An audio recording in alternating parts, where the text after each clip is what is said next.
De gustibus et coloribus non est disputandum. Non, ce n'est pas une formule d'Harry Potter. C'est une locution latine qui dit que des goûts et des couleurs, on ne discute pas.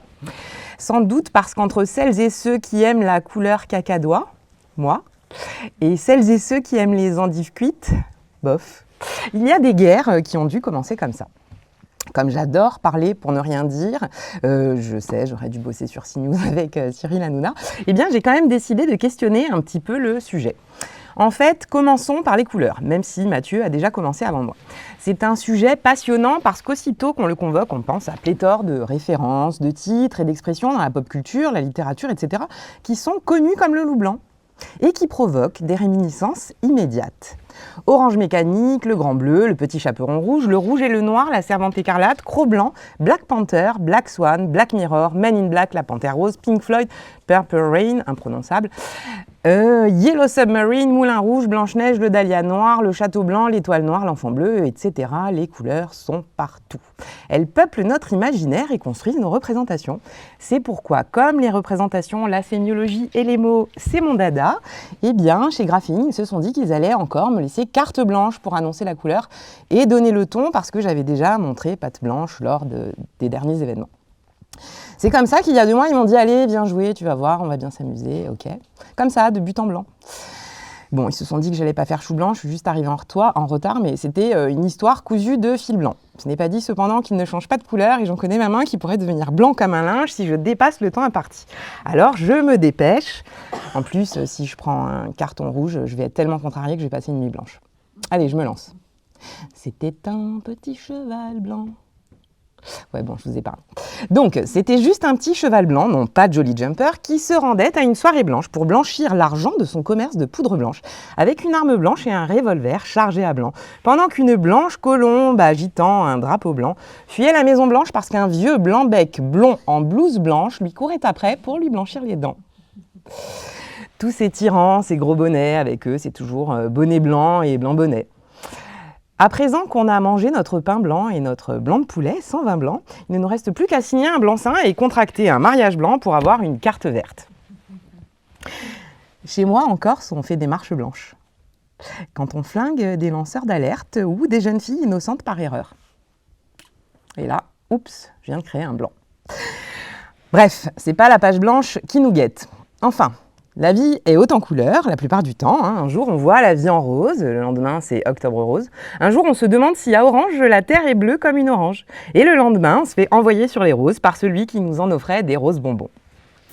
Oui, je sais, tout ce qui porte le nom d'une couleur, n'en est pas forcément une.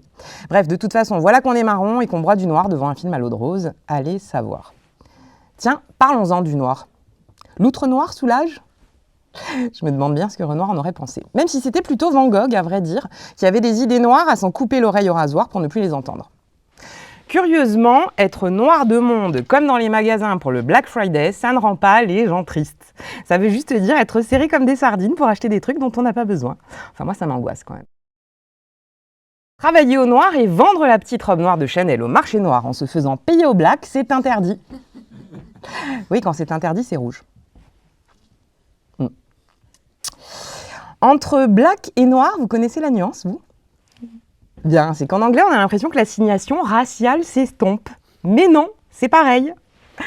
N'oublions pas qu'il ne faisait pas bon être black ou noir, même avec une majuscule, au temps de l'apartheid et autres temps sombres de l'histoire qui avaient oublié d'allumer les lumières. Et l'obscurité n'est pas si lointaine quand on pense au traitement que l'on réserve encore parfois aux personnes de couleur. All blacks. Non, ça c'est un autre truc. Est-ce que vous pensez que je fais de l'humour noir parce qu'il n'y a plus d'espoir ? Vous avez 4 heures pour sortir du trou noir et jeter la boîte noire dans la mer noire en profitant de la nuit noire. Bon, je vais finir par me faire blacklister ou blackbouler, à force de dire des bêtises. Il y a des ceintures noires de karaté parmi l'auditoire. Je sais que je peux avoir un regard noir, même s'il est pair. Oui, pair, P-A-I-R, mais pair, P-E-R-S, eh bien, c'est une couleur. Quoi qu'il en soit, je n'ai pas envie d'avoir un œil au beurre noir, alors restez tranquille, hein, s'il vous plaît. Ok. Enfin voilà, on est jeudi. Hein. Ça y est, les idées noires reviennent en pensant à l'autre dingue outre-Atlantique parce que je me dis qu'on aura peut-être bientôt encore un jeudi noir, comme celui du 24 octobre 1929. Et crash, la bourse de Wall Street. Et là, c'est le début de la nouvelle Grande Dépression. Tu peux préparer le café noir, les nuits blanches et même ton mouchoir. Ah oui. En parlant de mouchoirs, dans certaines cultures comme la mienne, toujours encore, c'est bien le noir, c'est la couleur du deuil.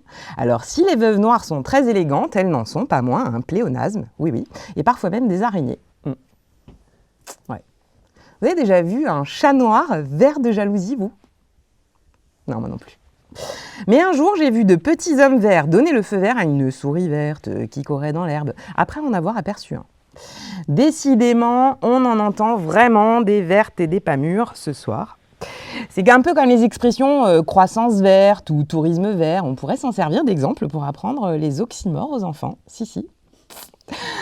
Et pendant que je dresse cet inventaire à l'après-vert, à l'approche du week-end et de l'apéro, certains vont commencer à confondre se mettre au vert VERT et se mettre au vert VE2RE, de fées vertes, au risque d'avoir un pivert qui leur martèle le crâne au petit matin. Allez, plus sérieusement, selon Michel Pastoureau, au Moyen-Âge, c'était la couleur, le vert, c'était la couleur des menteurs, des tricheurs et des sorcières. Aujourd'hui, les écologistes les verts continuent de porter haut la couleur de l'espoir, certainement en se disant qu'il vaut mieux avoir la main verte un jour d'orage que d'être vert de rage demain et voire rouge ou encore être rouge de colère. Rouge, vermillon, c'est en hommage aux daltoniens en fait. C'est comme quand tu te trouves devant un dessert vert, tu penses pistache. Non, t'as pas de tache. Et si c'est pas goût pistache, eh bien ton cerveau fond comme les processeurs de ChatGPT quand les gens promptent pour générer des images à la façon du studio Ghibli ou des figurines sous blister en mode starter pack de Mattel. J'en perds mon nez rouge à force de vouloir garder le fil rouge à tout prix. Tenez bon, vraiment merci, mais tenez bon. Allez. Vin rouge sur tapis rouge, rien ne bouge, mais voilà qu'il incendie nos joues et nous fait rougir de honte. Quand même, disons-le, le rouge, c'est une couleur qui est un peu paumée. Entre l'amour, le désir, le danger, l'interdiction, le stop du feu rouge, l'alerte rouge lancée à travers le téléphone rouge, il y a de quoi vraiment se mettre sur liste rouge. Être dans le rouge, en revanche, c'est différent. C'est lorsqu'il n'y a pas assez de billets verts sur votre compte courant qui fuit les banquiers. Puis, il y a les roses rouges aussi. D'ailleurs, quand on y pense, c'est assez perturbant qu'on nomme rose un truc qui peut être rouge. Il faudrait quand même les faire passer aux ultraviolets ou aux infrarouges pour vérifier. Le mercure, dans les thermomètres qui pourront afficher 4 degrés supplémentaires vers 2100, aussi est rouge. Jonas et Jonathan, avez-vous déjà eu la rougeole? Et la jaunisse? La fièvre jaune, pris un carton jaune au nain jaune, vu le maillot jaune, jaune canari dépasser un taxi jaune parce que le vélo, c'est plus vert et vertueux. Vous avez envie de rire jaune, là, hein? C'est vrai, jaune, c'est presque malaisant parce que ce n'est pas seulement la couleur de la joie et du soleil, c'est aussi celle de la traîtrise des jaunes, qui ne font pas grève et se retrouvent regardés d'un œil noir par les gilets jaunes. Puis il y a aussi le jaune cocu, de celui qui regarde l'autre dans le blanc des yeux, en battant un jaune d'œuf, et qui lui dit, sans savoir, « Allez, allons nous en jeter un petit jaune !» Est-ce qu'on peut être un cordon bleu et ne pas aimer manger sa viande bleue ou le bleu clin, lui dit-elle.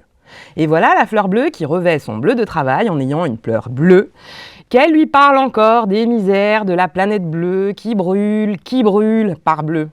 L'école bleue, les casques bleus, les réseaux sociaux, les banques, les assurances. Allez les bleus! C'est une couleur qui inspire confiance, mais c'était sans compter ce salaud de barbe bleue qui lui entassait des femmes dans sa cave. Puis être un bleu ou avoir un bleu, c'est quand même pas très positif. Comme quoi une couleur peut être noble et avoir le sang bleu un jour, et devenir très très maladroite le lendemain. Cependant, disons-le, le monde sans couleur serait bien triste, sacrebleu. D'ailleurs, des études démontrent que le monde des petits objets du quotidien s'est coloré depuis le 19e siècle, passant d'une grande variété de couleurs vives à une domination du gris, du noir et du blanc aujourd'hui, sous l'effet de la mondialisation et d'une recherche de sobriété vertueuse qui s'oppose aux excès des 30 glorieuses. C'est un 28 minutes d'Arte qui dit ça si ça vous intéresse. Et comme les goûts et les couleurs, ça ne se discute toujours pas, transgressons encore un peu pour parler des goûts. Non, pas des goûts. Le dégoût des couleurs, c'est un signifiant. Non, pas un insignifiant.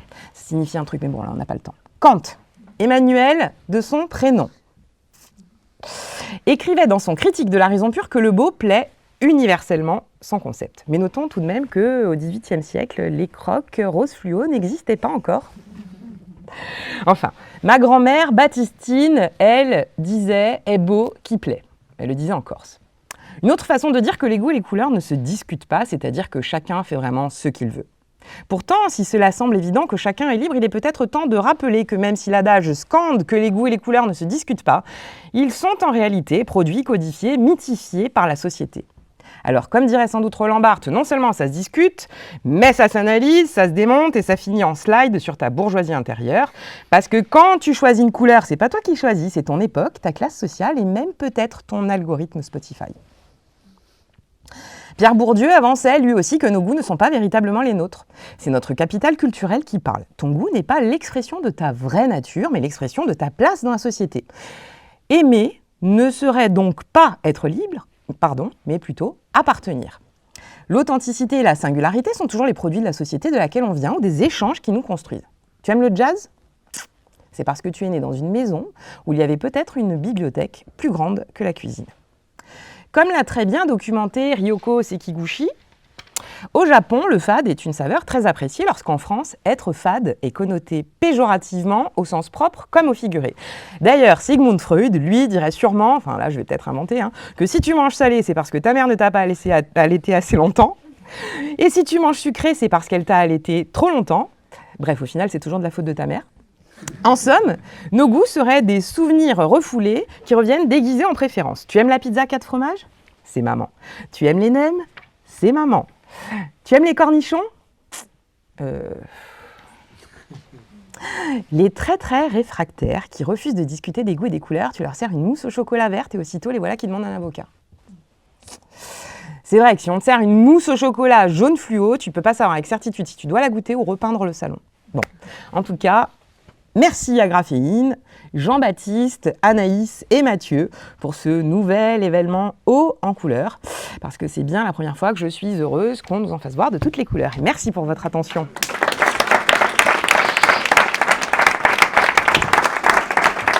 J'ai été super longue. De mots, de couleurs, de jeux de mots.